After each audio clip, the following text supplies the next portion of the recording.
Bonjour le monde! Alors aujourd'hui, dans cette vidéo, Cyril va vous expliquer comment bien choisir votre sac à dos. Cyril, c'est à toi!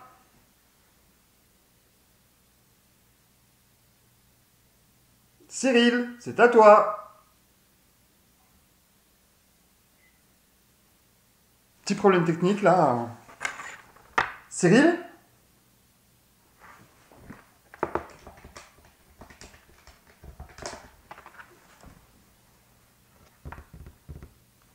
Bougez pas, ça arrive, hein. Cyril.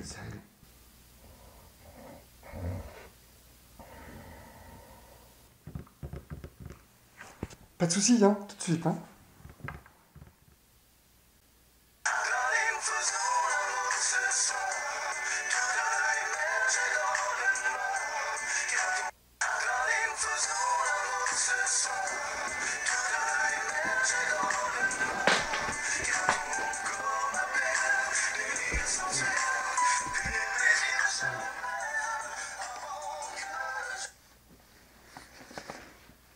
Allô? Oui, Cyril, Ah ouais?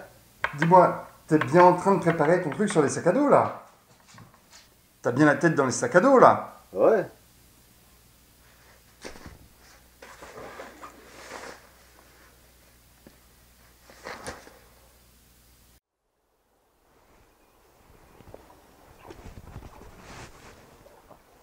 Bonjour à toutes, bonjour à tous. Alors quand on cherche un sac à dos, en plus de prendre conseil auprès des vendeurs dans les magasins, on va quand même à notre époque, souvent sur internet, chercher des idées et des conseils. Alors sur YouTube, vous allez trouver énormément de vidéos qui vous présentent des sacs à dos et puis souvent vous les présentant bien et vous conseillent leur acquisition. Alors soyez prudents sur ces vidéos, je ne dis pas qu'elles sont mauvaises, mais vous avez quand même deux types de vidéos. Celle où on vous présente un sac après l'avoir testé sérieusement. Mais prenez en compte le fait que celui qui vous présente le sac l'a testé sur son utilisation et dans son environnement. Et ça ne va pas forcément correspondre à ce que vous faites. Alors faites encore plus attention quand il s'agit de vidéos où on vous présente du matériel, en l'occurrence un sac à dos, directement en sortie de boîte. Parce que si ces vidéos ont le mérite de vous montrer un petit peu l'allure générale du sac à dos, vous le présente de façon générale, en aucun cas on a un retour sérieux sur ce sac à l'usage et à l'usure. Dans cette vidéo, je ne vous vends pas une marque ou un modèle en particulier, je n'aime pas trop faire de la publicité. Par contre, je vous explique comment j'ai réalisé un cahier des charges qui m'a aidé dans mes recherches quant à l'achat d'un sac à dos pour mes randonnées. Bon, alors ce cahier des charges, pour le réaliser, la première chose à faire, c'est de quand même bien déterminer l'activité principale que vous allez faire avec votre sac. Il y a une différence entre la pratique du bushcraft avec ou sans bivouac et puis la pratique de la randonnée dans le sens le plus simple du terme.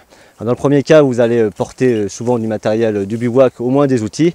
Vous n'allez peut-être pas marcher très longtemps, mais vous allez marcher très chargé. Et vous allez parfois faire du hors-piste pour trouver un endroit sauvage où vous poser. Ça va nécessiter donc un sac relativement solide et confortable sur des grosses charges.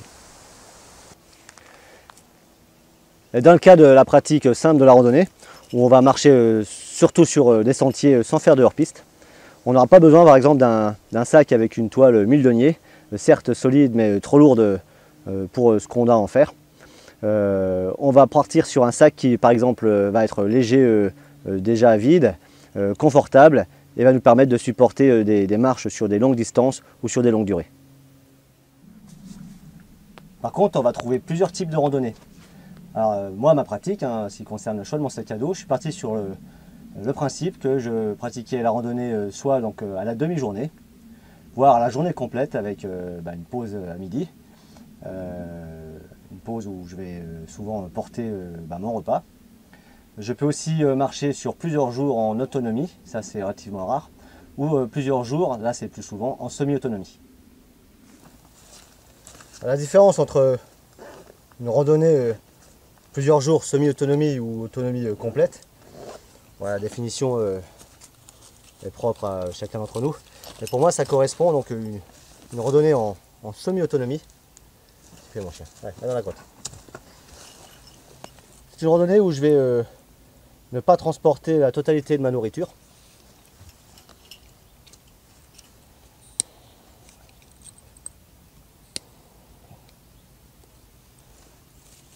Où j'aurai un ravitaillement en cours de route, où je vais manger en auberge, où j'aurai donc la nourriture qui me sera déposée en cours de route ou que j'aurai déposée moi-même en préparation. Ça peut être aussi une randonnée en semi-autonomie, une randonnée où je ne vais pas porter beaucoup d'éléments de couchage, juste un drap par exemple, parce que je vais aller dans un refuge déjà équipé en éléments de couchage. Donc mon sac sera d'autant plus léger et moins chargé. Bien sûr, ça peut être une randonnée où je vais porter très peu de nourriture et pas de couchage, hein, ça va être les deux à la fois. A l'inverse, une randonnée en autonomie, ça va être une randonnée où je vais porter la totalité de ma nourriture et en plus celle du chien. Bon, des fois il la porte lui-même dans ses petites sacoches. Et puis j'ai porté de quoi passer une nuit dehors par exemple, même pas dans un refuge spartiate. Donc j'aurai dans ces cas-là une tente et un couchage correct, matelas, sac de couchage, etc. Alors le type de rando va forcément conditionner le volume nécessaire du sac. Alors d'entrée, si vous partez sur plusieurs jours en autonomie, je vous conseille d'emblée de prendre un sac qui fait déjà au moins 45 litres. Par contre attention de ne pas monter trop non plus sur le volume possible, parce que plus un sac peut en emporter, plus on est tenté de se charger. Après avoir déterminé votre activité principale qui va conditionner vos besoins quant au sac, il faudra aussi prendre en compte l'endroit et le climat de là où vous évoluez. Par exemple, si vous évoluez dans un milieu plutôt sec, vous allez devoir considérer le fait, dans le choix de votre sac, qu'il devra emporter un volume d'eau conséquent, parce que vous n'avez pas compté sur un ravitaillement en eau grâce aux sources en cours de chemin. A l'inverse, si comme moi vous êtes dans une région très bien hydratée, ce souci de l'eau, de ravitaillement d'eau, va être secondaire. Vous allez prendre aussi en considération le climat.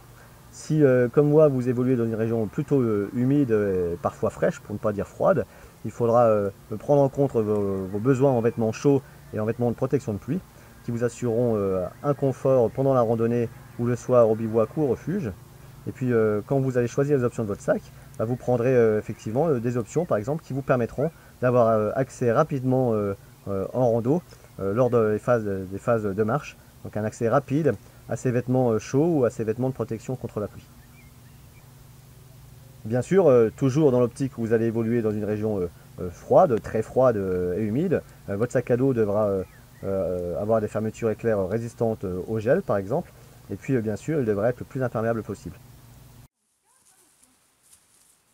Dans les Hauts-de-Vosges, on va souvent trouver des pâturages, et à l'entrée de ces pâturages, fréquemment des chicanes très étroites. En montagne, on trouve des sentiers très étroits, où l'équilibre est important, et certains passages pas beaucoup plus larges. Votre sac ne devra pas être trop encombrant, ni vous déséquilibrer. Je marche dans un secteur très boisé, avec parfois des ravins, et si je ne suis pas moi-même porteur de couleurs vives avec mes vêtements, il sera utile d'avoir un sac à dos qui sera lui de couleur vive et non pas un sac à dos camouflage. Ça va grandement faciliter le travail des équipes de secours parties à ma recherche en cas où. Et là sur l'exemple de la vidéo, c'est assez facile de trouver le sac parce qu'on est dans une forêt lumineuse. Dans une forêt sombre, ce sera nettement plus compliqué.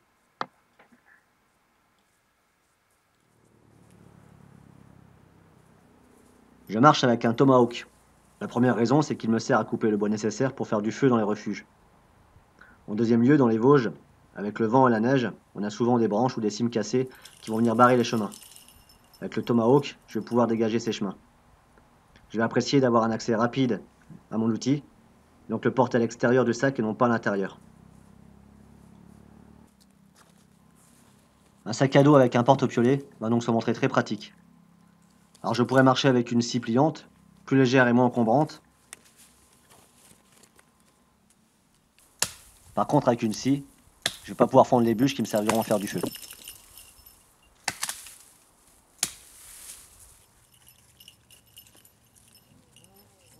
Je marche souvent avec au moins un bâton. Déjà parce que ça permet de soulager pas mal l'effort fourni par les jambes. Et ensuite, ça me permet de m'assurer sur des passages difficiles. Un sac à dos avec un porte-bâton va donc se montrer nécessaire.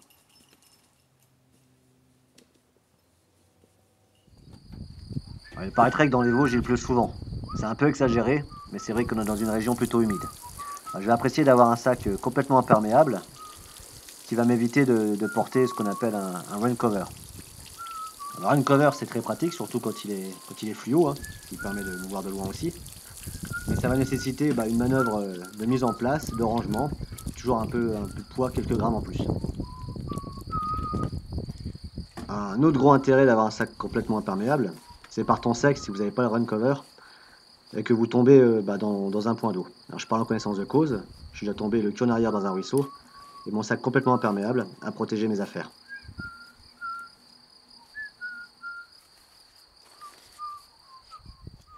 Ni large, ni encombrant, de couleur vive, complètement imperméable, avec un porte-bâton, un porte-piolet. On trouve tout ça sur un sac alpin.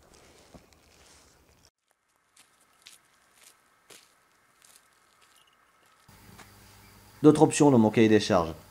Le fait par exemple d'avoir une poche filée sur le devant. C'est dans cette poche que je vais ranger mon vêtement de pluie, qui va être ainsi facilement et rapidement accessible en cas de besoin. Et d'un autre côté, une fois que ce vêtement de pluie a été utilisé et donc il est mouillé, en le rangeant dans la poche filet, il va pouvoir sécher beaucoup plus rapidement que dans le compartiment principal, où en plus il aurait risqué de mouiller mes affaires.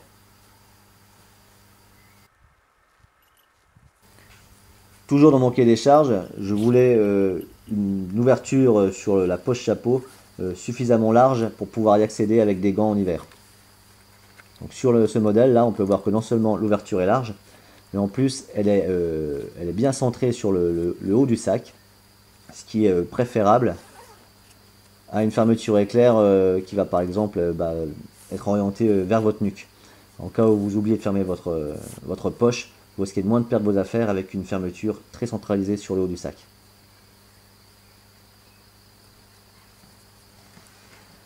Toujours en matière d'ouverture du sac, dans mon cahier des charges, je voulais une ouverture latérale pour le compartiment principal.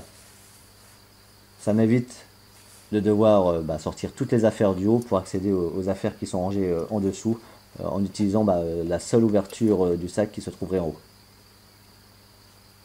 Donc là sur ce sac, qui correspond à mon cahier des charges, on peut voir que j'accède facilement à l'ensemble de mes affaires sans devoir tout déballer. Alors une autre option, pareil ça je l'ai rentré dans mon cahier des charges, après avoir essayé un autre modèle avec l'intérieur fluo, je voulais trouver donc pour mon sac à dos un intérieur fluo ou tout du moins clair. Alors ça c'est vraiment pratique dans une pénombre relative, parce que vous allez pouvoir trouver vos affaires sans avoir besoin forcément d'allumer une lampe. C'est le genre de petites options qui ne sont pas indispensables, mais ça vous facilite largement la vie. J'ai bien fait le point sur ma pratique, ça va me permettre de déterminer le volume dont j'ai besoin. Plusieurs jours en autonomie complète, je vais choisir un sac de plus de 45 litres, comme celui-ci, un 50 plus 10, modulable.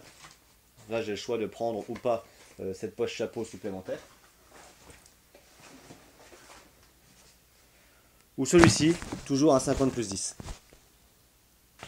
Alors si ces sacs vont être donc très pratiques pour être autonomes sur plusieurs jours, ils vont quand même présenter un désavantage. C'est quand vous allez partir sur une promenade d'une demi-journée ou d'une journée complète mais avec peu de charge, ces sacs vont être finalement trop grands. À vide, ils présentent déjà un poids conséquent et c'est pas efficient de porter ce genre de sac pour une demi-journée ou une journée si vous n'avez pas grand-chose dedans. Pour une journée par beau temps et en conditions plutôt faciles, ou une simple demi-journée de promenade, un sac 20 litres fera amplement l'affaire. Là vous avez donc un 20 litres. Par contre 20 litres, ça va être un peu faible si vous envisagez de partir plusieurs jours en semi-autonomie. Dans les magazines et sur les forums spécialisés du monde de la rando, on cite souvent les sacs entre 25 et 35 litres comme étant des des sacs proposant des volumes polyvalents, vous permettant de randonner soit simplement la journée, soit plusieurs jours en semi-autonomie. Dans la mesure où je randonne rarement plusieurs jours en autonomie, l'essentiel de ma pratique correspond à de la randonnée d'une demi-journée, d'une journée ou de 2-3 jours en semi-autonomie. Pour ne pas toujours avoir à porter ce sac de 50 plus 10 quasiment à vide, j'ai opté pour un deuxième sac, le choix d'un sac de 30 litres. Donc là vous avez 30 litres sur ce volume. C'est aussi le cas de ce sac qui est derrière, modèle un peu plus ancien, qui est aussi de 30 litres. Le volume de votre sac doit être adapté à votre pratique et votre sac doit être adapté à votre taille. Deux options se présentent à vous. Soit vous achetez un sac non réglable à la taille qui vous correspond le mieux. Donc là vous trouverez dans le commerce des sacs S, M, L, XL, etc. Soit vous optez pour un sac réglable. Sur celui-là par exemple vous pouvez voir XS, S, M ou L et vous allez régler l'insertion des bretelles en fonction de votre taille. Même système pour celui-ci, on va pouvoir monter l'insertion des bretelles, mais là, au lieu et place de XS, S ou M comme celui-là, on va trouver 1m70, 1m80, 1m90, 2 mètres. Porter un sac ajusté à sa taille, c'est s'assurer un confort. Et toujours en matière de confort, vous allez trouver sur le système de portage deux grands systèmes. Le premier, assez courant, un système de rembourrage assez épais avec une toile qu'on appelle donc une toile mèche qui va être respirante. Donc on peut voir là sur les zones où on a de la pression, où le poids appuie sur le dos, notamment là sur la zone lombaire, un rembourrage conséquent. De la même façon, on va le trouver sur toute la sangle ceinture lombaire. Ça va être le cas aussi sur ce sac. On peut voir que l'air peut passer entre ces deux rembourrages, histoire de s'assurer une bonne ventilation et limiter la sudation du dos. On va trouver d'autres sacs qui sont vraiment conçus pour limiter au maximum ce phénomène de sudation du dos. Ce sont les sacs à filet tendu. Petite précision, pour l'heure, sur ce système à filet tendu, j'ai encore pas trouvé, alors je ne connais pas tout, j'ai encore pas trouvé de sac à dos qui propose donc un système filet tendu en même temps qu'un réglage en hauteur pour les bretelles. Le gros avantage du filet tendu, je vous l'ai dit, c'est vraiment avoir une sudation du dos limitée au maximum. Son inconvénient, en tout cas sur les premiers modèles c'était le cas, c'était le fait que les arceaux permettant la tension de ce filet étaient un peu trop prononcés et empiétaient sur le volume intérieur du sac. L'autre problème d'arceaux trop prononcés, c'est quand le S de l'arceau venait trop appuyer sur votre région lombaire. Alors, ça ne pose pas problème à tout le monde, mais quand on a affaire à des porteurs qui ont un dos avec une syphose, notamment avec une hypercambrure au niveau des lombaires, cet appui supplémentaire à cause du S de l'arceau devient inconfortable, même douloureux sur la durée. Avec le temps et le retour d'expérience auprès des fabricants, certains concepteurs donc, on règle ce problème d'arceau qui empiète sur le volume intérieur et qui vont faire mal aux lombaires. Par exemple, sur ce modèle, je ne rencontre absolument pas ce problème. Alors en ce qui me concerne, à partir du moment où j'ai trouvé un sac à la taille de mon dos, je préfère largement ce système de filet tendu au système de rembourrage avec une toile mèche. Petite précision sur la taille du sac, on va trouver dans le commerce des sacs à dos exclusivement conçus pour être portés par des femmes.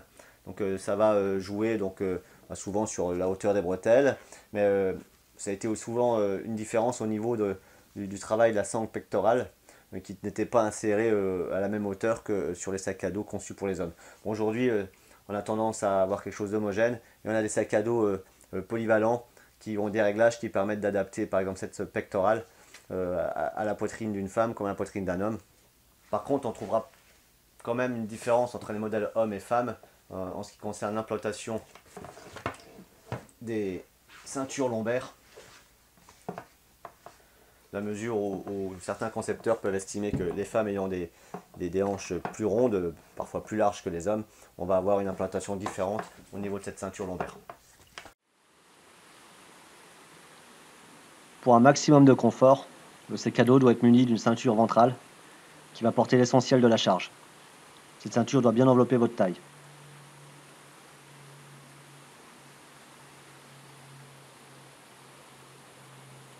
Ensuite, une sangle pectorale va permettre de soulager le poids sur les épaules, en évitant que celle-ci soit tirée en arrière.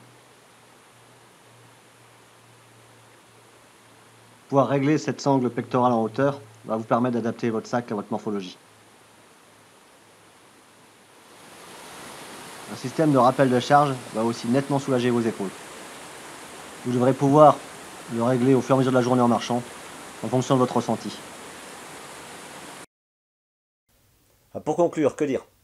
Les sacs à dos, vous en avez deux grands types, sans entrer dans les détails, dans le monde de la randonnée ou et du bushcraft. Les sacs à dos type tactique ou les sacs à dos type alpin.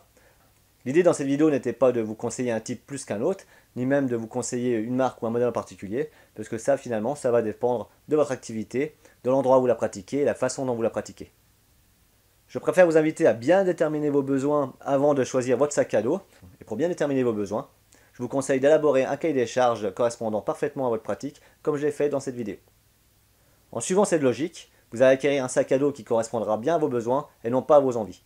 Si je fais la différence entre le besoin et l'envie, c'est que parfois, acheter à l'envie va finalement vous faire acquérir un matériel qui ne va pas complètement correspondre à ce que vous attendez et qui va vous être finalement pas aussi utile que vous l'attendiez. Alors, ce qui me concerne, pour quel type de sac j'ai opté? J'avais d'abord celui-là qui m'avait été offert par ma chérie, qui à l'époque était vendeuse dans un magasin de sport au rayon montagne rando, donc elle s'y connaissait. Et ce sac, elle me l'avait offert donc, pour faire plusieurs jours de randonnée en autonomie complète.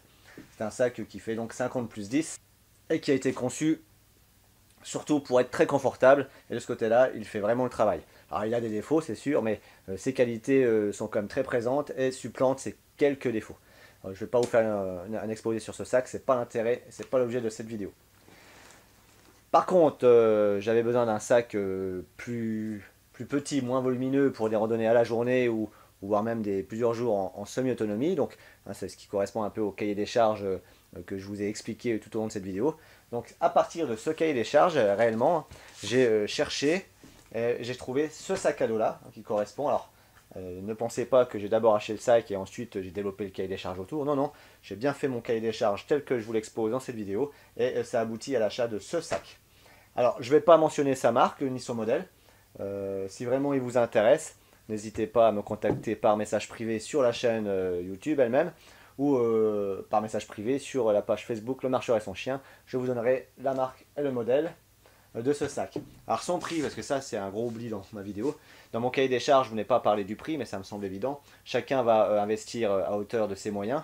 Moi je ne voulais pas dépenser plus de 150 € pour un sac de entre 25 et 35 litres. Pour compléter cette vidéo, j'ai mis en ligne il n'y a pas longtemps une vidéo intitulée Améliorer son sac à dos, je vous la mets ici en lien. Avec ces deux vidéos, vous devriez avoir une aide utile, surtout si vous êtes débutant, en ce qui concerne le choix de votre sac à dos et la façon de vous en servir. Cette vidéo est terminée, j'en ai pas mal d'autres projets. Je vous remercie d'avoir regardé celle-là et je vous dis à une prochaine.